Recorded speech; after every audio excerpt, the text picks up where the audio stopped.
Hello and welcome to the Principals Panel as part of the Innovation in Education Festival 2021. Today we are joined by leading adhesive principals as we explore what the future of education will look like from a principal's perspective. These leaders are all working to innovate as they developed future-focused learning environments to prepare their students for a meaningful life beyond the school gates.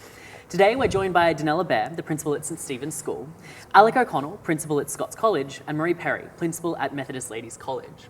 Now, I'm so excited to have you all here and joining in this conversation. And my first question for each of you is, can you tell me what you see as the key priorities for your school over the next 5 years? Alec, we might start with yourself. Sure. It's, in many ways, I think it's trying to keep it simple. I think schools are, and education in some ways, getting a little bit complex, and we've been it's trying to shell back a little bit. I think we're trying to do too much for too many in some places.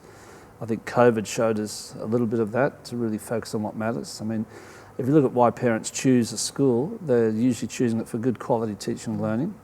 They want their son or daughter to feel safe and feel connected.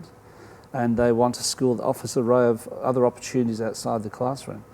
I think, in some ways we've got to revisit how much we put into a day, how much content we start panicking about that we're not covering, and how much we over-assess, because I really don't think the farmers have had this right for many years. They say, you keep weighing a lamb, it doesn't get any fatter. So, I think we just have to be a bit circumspect and really get back to the basics. And within that, you innovate. So you look at what's happening in contemporary. I mean, we're innovating all the time. It's not a case of pulling back from that. It's more about focusing on how we can innovate, because if you keep bringing things into a curricula or into a school setting, you're adding but not taking out. Absolutely, and I think as well it's that priority of student well-being at the end of the day, making sure our students are happy and healthy and sure, yeah. And if we are over-assessing too much content, that's not helping that situation. And you also don't give them much time to discern what you are teaching. So I think we've probably gone a bit far in that space. Absolutely. And Marie, talk to me about Methodist Ladies College. I know you're working on a master plan at the moment. What have you got in store for the next 5 years here at MLC? Well, it's an exciting time for us at the moment because we are ready to plan ahead for the next 20 years. And for us, our focus, in addition to all of those points that Alec mentioned, is innovation and wellbeing. I think students have so much on their plates at the moment, this generation, and making sure that they're prepared for the future. So we appointed a Director of Innovation who's in her second year of working with us. It's a senior leadership position because we do see it as being really valuable and important. And her role is really to look at our curriculum and working with industry partners and experts to help prepare our students for unknown futures of work and all of the exciting things that come along with that.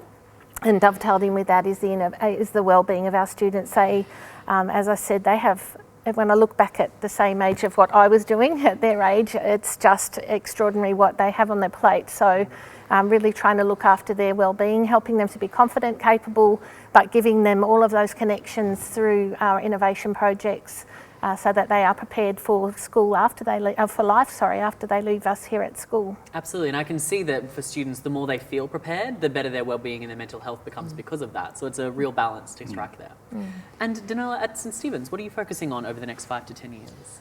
One of the benefits of being the third speaker is that usually everything's gone before. But I think from St Stephen's, we're developing our new master plan, strategic plan over this year. One thing that's come out, and Alex touched on it, Marie's touched on it, is about connection. We need to re-establish personal connection for students. COVID and the time before COVID, a lot of focus on technology, the way in which we communicate, what we do every day. But the connection between teachers and students is paramount. And we saw that during lockdown periods, during online. Students want to be in a classroom, whatever that looks like, and they want to re-engage and develop connection skills. And I think that is what St Stephen's, certainly we've been working on and continue to work on. For us, it's connection, connection, connection, and that's going to help this generation and the next moving out of school, because we can see that new businesses, entrepreneurship, it's all about connection. Who you know, how you deal with them, and what is that sense of belonging that you are going to ask for your new clients to be part of who you are, whether it's as a personal brand, company brand, and for us it's really about connection. Absolutely, that sounds fantastic. And I guess on that point as well, there's a balance schools are starting to strike at the moment. I think each of you have mentioned this, between the skills being demanded from industry for the future of work and what a lot of the research is saying, and that more current ATAR curriculum that is being prescribed in schools. How do you as education leaders try and strike that balance between the more innovative and future of work focused skills and the skills in the current ATAR system? I think one of the things that's quite interesting is that the question inherently is that the ATAR is static, and it is. And I don't think we're going to be dealing with a static measuring tool moving forward. Having said that, one of the things that we talk about at St Stephen's is we talk about multiple pathways. We don't talk about ATAR. We talk about, are you an exam-focused student? Are you a student that likes to do a hybrid type course? We have a very strong vocational pathway. Probably 40% of our students choose a vocational pathway for the fact that they can actually get out there and they can develop those connections. In relation to industry and the 21st learning skills, I get quite annoyed about the term soft skills. They're not soft skills, they're hard skills. And they're the skills that are going to actually set somebody up for success. So from our perspective, we really talk about multiple pathways. What does success look for each child, and how do we support that? Because that's actually going to set them up for life after school. That's fantastic. Marie, how about at MLC? How do you strike that balance, especially with a new Director of Innovation? I guess some of the projects that they're working on and balancing that with the traditional curriculum time that we're seeing in schools. Well, more than 2/3 of students are getting into university and other tertiary learning institutions without an ATAR now, and it's really about making sure that we have as many diverse pathways as we can and promoting them within our community and building those industry links. So we work really closely with all of the universities here and trying in the other states as well, but to have their industry experts come in and work with our students. Part of that is through our innovation programs that we run on campus. We just had one last week, as you know, with our Year 10s, and having those people from industry as well as the university sector and other tertiary sectors to come in and work with our students, so that becomes more of a normal thing. It doesn't have to be, you have to do an ATAR to get where you need to be. There's many pathways to choose, as Donella said, and making sure that we put them in place and we make it easy for our students to access those. Absolutely, it's about the accessibility to those opportunities for the students that wish to seek them out. And Alec and Scotch, what does innovation and the future of work look like, and how are you preparing students for that today? Look, it's interesting to listen to Donella talk about ATAR. I don't think there's not a subject such as an ATAR subject. It's interesting that we've got this acronym which refers to a rank, and everyone talks about students are doing an ATAR subject. Well, they're not really. They're doing a waste subject. They're doing a HSC, and I think some of those subjects are very good. We offer the International Baccalaureate as well, so that's one of our strategies and VET as well. So we have 3 curriculums running. We also, I think, we're increasing the usage of our OSC community because we've got a lot of people who have graduated and working in industry, so we see them as providing, 1, the connection, and 2, also the hands-on. I've actually written a Year 13 course, which is sitting in abeyance at the moment. With COVID, I've done that with somebody else just to look at something post, because I think one of the problems, if you try and bring it into the school year as we have it now before Year 12, you'll just be going up against a whole series of walls of people telling you, I don't have time to fit it in, or we don't have enough time for subject A or B, or we're not meeting maybe one of the criteria for external assessment. So I think we've got to be smarter than that and maybe look at other opportunities. I know because I have a family member involved in what's called the brand school at the moment. Well, he's got a full-time job, but he's also attending a course in his own time, a sort of a short fix. So I think micro-credentialing, we're looking at that. I think, you've got to, it's not just, you don't have to do the whole course, it's just, the bits that they could do, so we're looking at some of that. I've engaged somebody who commences in term 4, who, will look at this whole series of whether we should have a stronger online presence. We developed what was called Scotch during COVID, which is Scotch College online teaching, and really I'd like to see where we can take that a little bit further, because we could also offer some of the innovation through that, through PD and through micro-credentialing, which students who are currently our students could choose to do a unit on our own online system without having to actually fit it into the normal day. That's fantastic, and I think that was one thing that we heard in the Young Professionals panel earlier was one of the great things out of COVID is how everything has gone online, and we have the globalised access to education where students here in Perth can be doing courses run out of America and Europe and all around the world, and vice versa. International students can be taking our courses here. It's funny though, I agree, I think it's sensational because it increases the breadth, but I'll put my own example. In 2010 I was very fortunate, I went to School of Theology and Ministry at Boston University. And I could have done all of that and never left Perth, even in 2010. So it's not like it's a new phenomenon that I can do it. So I could have done that. What do I remember? I remember an 80-year-old ex-Sister of Mercy, I think, theologian who was just extraordinary, who'd worked for Obama. Yeah. So my experience was the connection. That's exactly. I remember now. It wasn't. I've got a GPA out of there. It's fantastic. I loved it, but it was the connection with the lecturers over that 6-week period that I remember.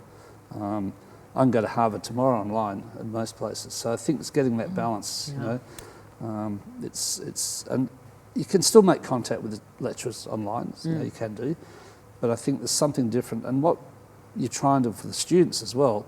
Their teachers are not just delivering content; they're discerning wisdom as well. You hope. In terms of their experience of their subject. So.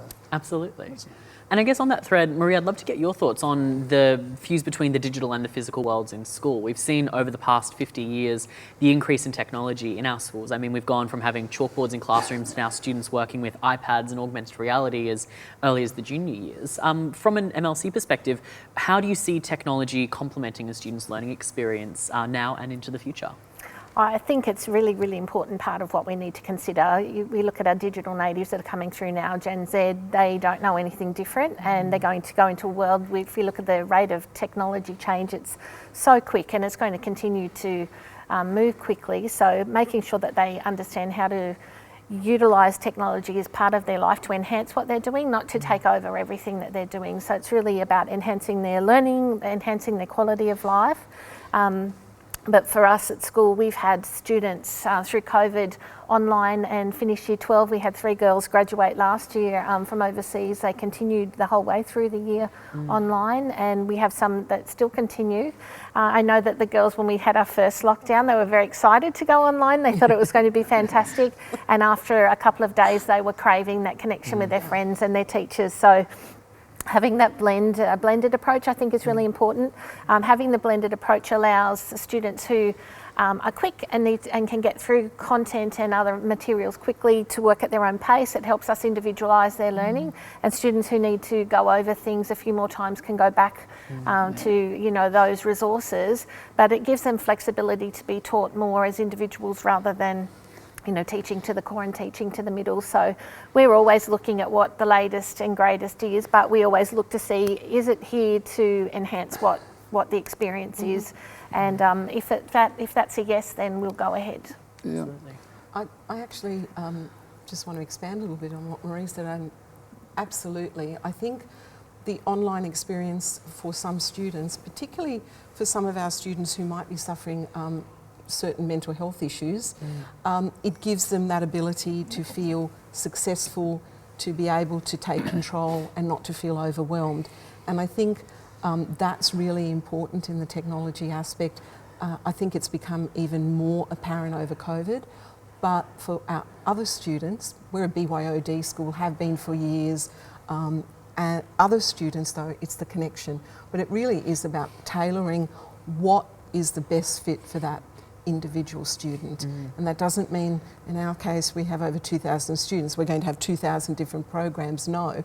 What it means is having a conversation with people who are involved in the education for that particular child and what best suits them. I think that's really, really important. Absolutely. And you touched on that, Donella, the role of mental health for a student as they go through their schooling experience and sometimes the impacts that online can have. I'd be interested to hear your thoughts on, I guess, how we as educators can best support students, especially through their final years of schooling, when some of those pressures can get a little bit too much for them. Look, I'm sure all of our schools have amazing support programs.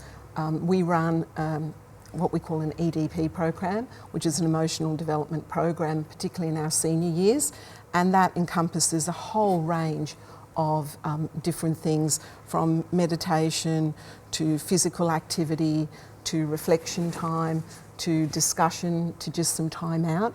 And I think that's really important, and it's being able to have those conversations in safe spaces with students to say it's okay, it's okay.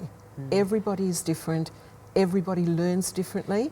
Where do you want to be? And we've all got psychologists and nurses, chaplains, year coordinators, house coordinators, counsellors to go for that support. But I think it's each child knowing that at least one adult in the school knows them and has their back, and knows that the school, in partnership with their parents, have them at the centre of things that we do. So for us, those sorts of EDP programs are very important, and it's not just at the last couple of years at school. It's actually looking where at even in primary school and even at entry level.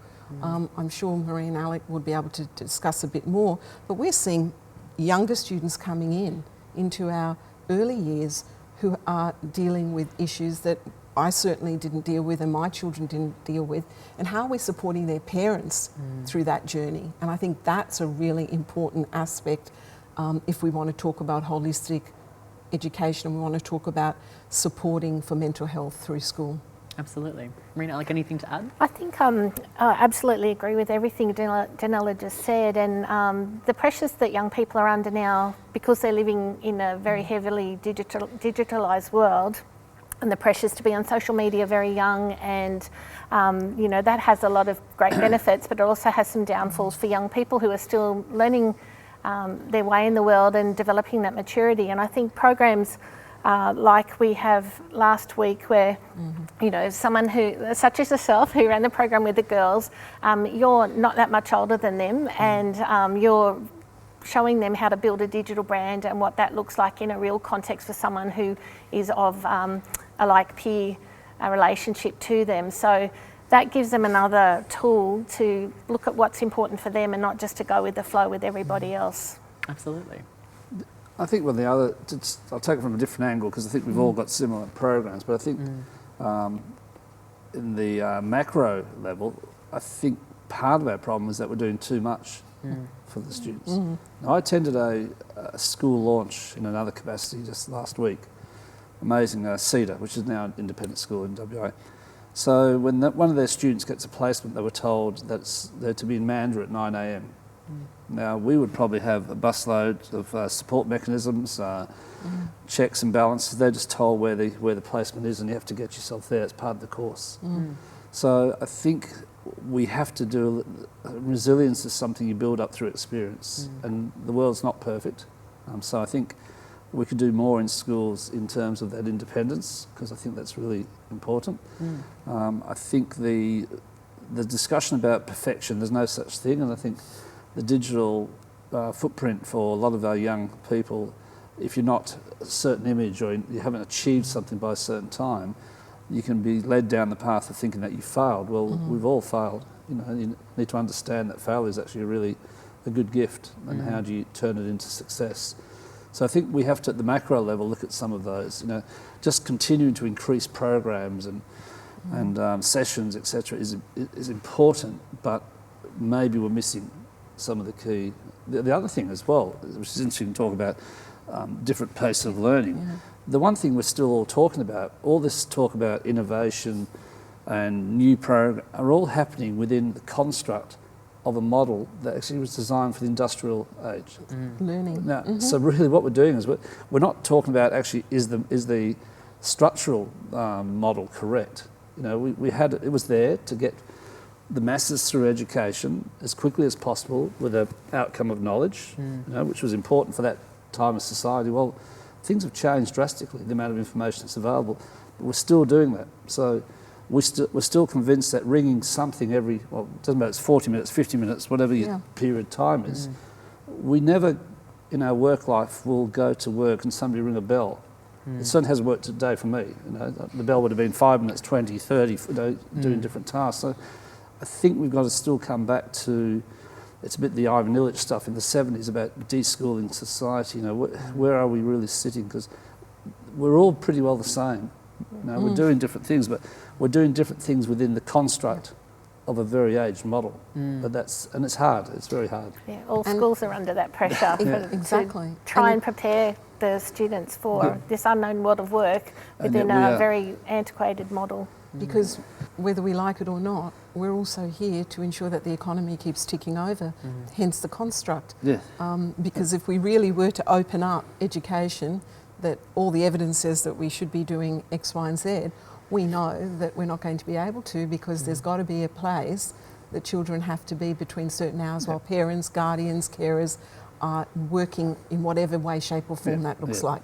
So that's very true. Yeah, We work within a construct. The COVID, which is really important, it showed up one thing, that schools are the key socialisation agent for society. You know, the Premier, and he's done a good job, the government, in keeping us safe, which, you know, I commend them for what they've done. But at the end of the day, they worked out very early, if schools aren't in operation, we're in strife. So now we know that. That's fine, I don't have a problem with that at all. But the benefit that comes from schooling is the content's important. I don't want to drive across a bridge designed by somebody who failed mathematics, okay? No. So you need the content. But the benefits that our young women and men get from education happens in the co-curricular space. That's what we really are good at. And I think that is the part that helps these young people grow and have other experiences. So hence why schools, as they're organised, work to some degree. But we are confined within an old model. I mean, COVID, I think some of us, I know we finished at lunchtime. We had 4 periods of online learning because we didn't believe it was a good mental health exercise to keep going. They loved it. The students were asking, could that continue? Because I was able to make a decision after that 4th period, what I did. So some took a break, then they came back to learning. But as soon as the engine room started again, parents, society, everyone expects you to be sitting somewhere to period 6. Even though you might be exhausted in the last 2, you're still going to go through the process. And that's that, I mean, as Ken Robinson said, so it's really schools are really an organisational schemata. And so to get people through, they're not necessarily based on what you would want to do education. You might prefer a block of 2 hours as opposed to dividing into 3 blocks. So. Absolutely, and I think that's the exciting thing, is seeing how we as schools and educators can cater for so many different types of students with these different opportunities for them. But I guess my next question sort of follows on from this, is the parental pressures that students and educators can face, where a lot of the jobs we're preparing students for today didn't exist when their parents were going through school. How do you, as school leaders and education leaders, sort of have those conversations to educate parents and staff, but also to set those expectations and help students deal with some of those pressures? I think that the students pick up on the various options that we have available for them very, very readily, but parents, and I think particularly in this area where we are, having had a look at the percentage of ATAR versus non-ATAR students, is very, very high in this area, with students feeling that they need to go down the traditional pathway because their parents had that particular pathway for them. And that education process, I know we put a lot of time and energy into it here, and it's slowly chipping away. It's not making the big change as quickly as I would hope, but we just have to keep doing that. But also with our teachers, that they get so concerned about getting through all of the things that they need to get through to prepare students for external assessment and so on, and just letting them feel comfortable and showing them a different way of teaching and learning, so that they can let that tight grasp on their ATAR subjects go. But it's really about just continuous education, and I think we'll get there, but it's a matter of chipping away for us. Absolutely. I think for St Stephen's, we're not located in this space, but we are traditionally an ATAR school. I would say over the last 3 to 5 years, we've seen not a swing away against ATAR, but an opening up, like I said at the beginning, of other pathways. And it's been education to parents. It's been lots of, exactly what Marie said, lots of work with parents, lots of work with teachers, showing and getting students who've actually finished at the school, alumni back, coming in, talking about, I started on this pathway, but now I'm doing this. It's also, I think we underestimate students themselves. They are actually ridiculously intelligent when it comes to things that really motivate them. And I think they live in a world that is not the world we grew up in. They live in a world of influencers and 24/7 media. They know that there are multiple things that they can do. The idea that I don't need to work in one job, I can run 3 or 4 jobs. I think that is what's chipping away at a lot of the parents as well. And as I said, our parents coming in the younger years, totally different to the generation of parents perhaps with their second or third child finishing in year 12. It's a very different conversation. It's much more about being a part of something as opposed to I'm going to do this forever and ever. So I think that the environment is changing in that space, and actually children themselves, students themselves, are much more attuned to what's going on. Absolutely. And one question as well, I'd love to have a look at, I guess, students' life post-school. Can you talk to me about some of the challenges that I guess you see with schools today in preparing students for that future world of work? Well, one of the difficulties, there is a lot of unknown. So, you know, let's face it, there are certain careers, you need certain content. I keep coming back, no, I'm not a content-free person, you know, you need content. But there are some generic skills which can prepare them. And just, I was at dinner 2 weeks ago, and it's a really good example where I had this high dock and turnaround. There were 4, this is the one that was having the 21st. 2 were tertiary, one was a boiler maker, one was a heavy diesel mechanic. Interesting enough, one of the boys who was trade said, I'm only doing, that was his opening sentence. So I said, what do you mean you're only doing? I said, you've got a sensational career, you've got an apprenticeship which is hard to get. I said, you'll probably be earning more money than the guy talking to you in about 3 years. So I said, don't change career. But you know, it's still alive and well that trades are, you know, people just, that boy's starting out with I'm only doing. So we just have to make sure that we prepare them with as good people who feel confident in themselves that they can make a choice and that they will see something through. Now, Donella's made the point, they may see it through and then change very quickly. I was just today helping a young 29-year-old with his vitae.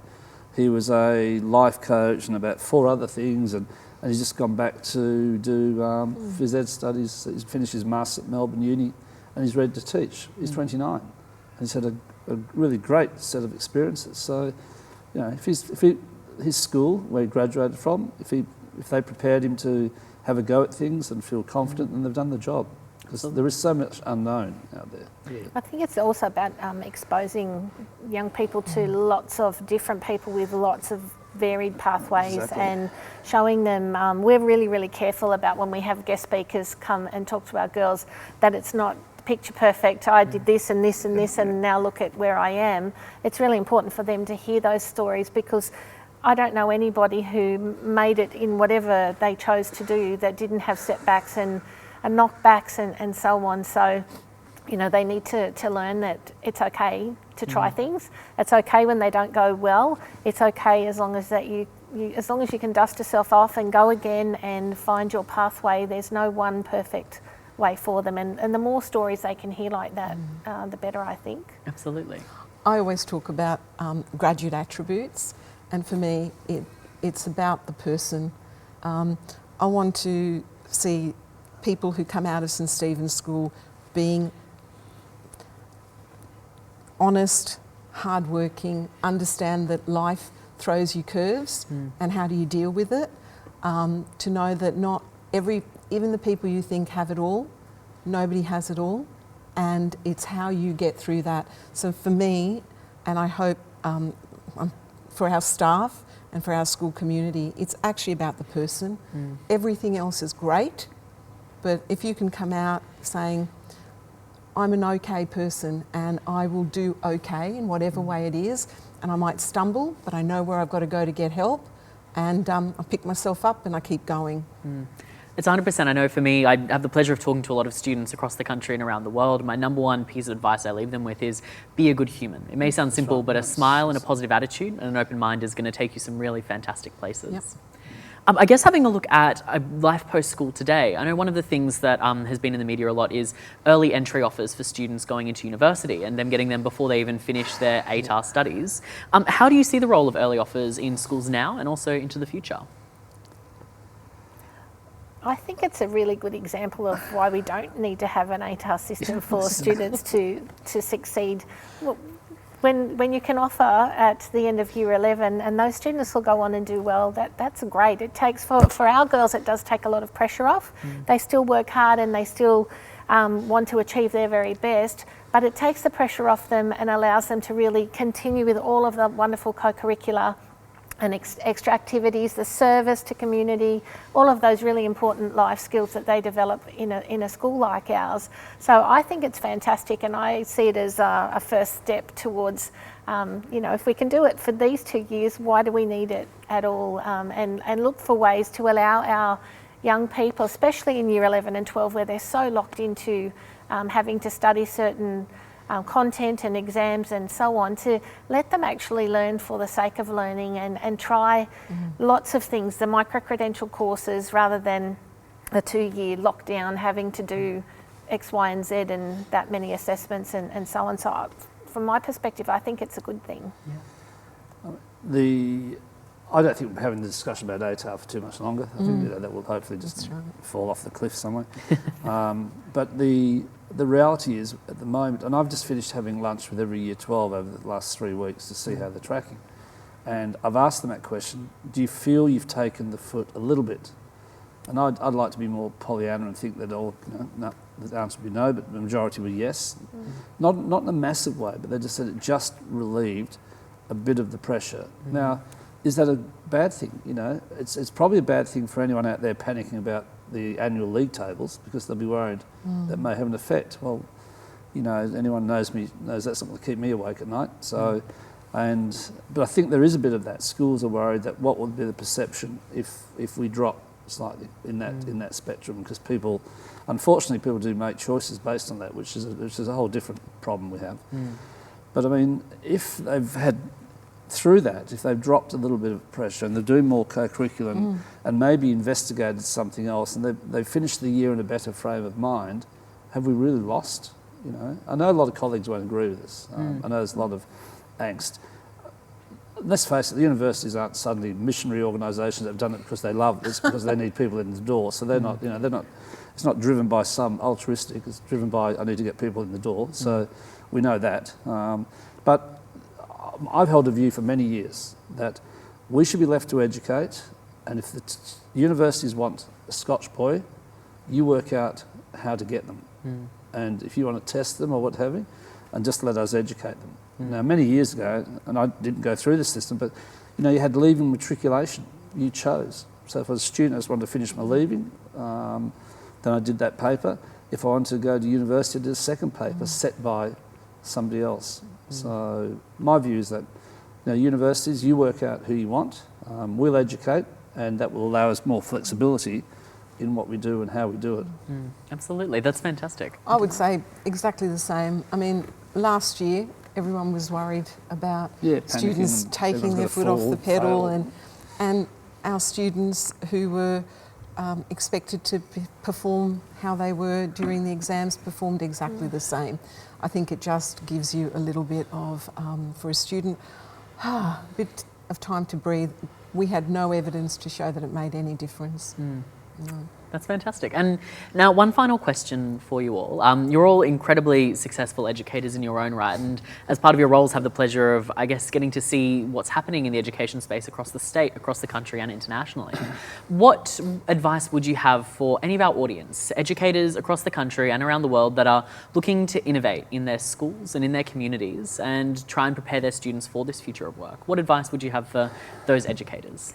I would say if an opportunity comes along, take a shot at it. Always say yes, and don't let great get in the way of good. I think sometimes, particularly for schools like ours, independent schools, we want everything to look perfect and polished. Otherwise we won't have a go, but sometimes you've just got to start somewhere and give yourself a chance, and you can refine and improve as you go along. So my advice is to have a go and don't let great get in the way of good. Absolutely. I think I'd say people make a decision based on intrinsic drivers, not extrinsic, for me. So if it's interesting, it could be a bit of fun and good to do, you don't necessarily have to ask, what do I get paid extra for doing it? Do I get time off? Do I get something else? You know, have a look at it from an internal point of view, that it could just be a good experience. For the leaders, the young leaders coming in, I'd just say, just be careful not to get too tempted by running around the toy shop grabbing everything at the same time. You know, schools, there's an element of schools which are pretty simple, don't overcomplicate them in some ways.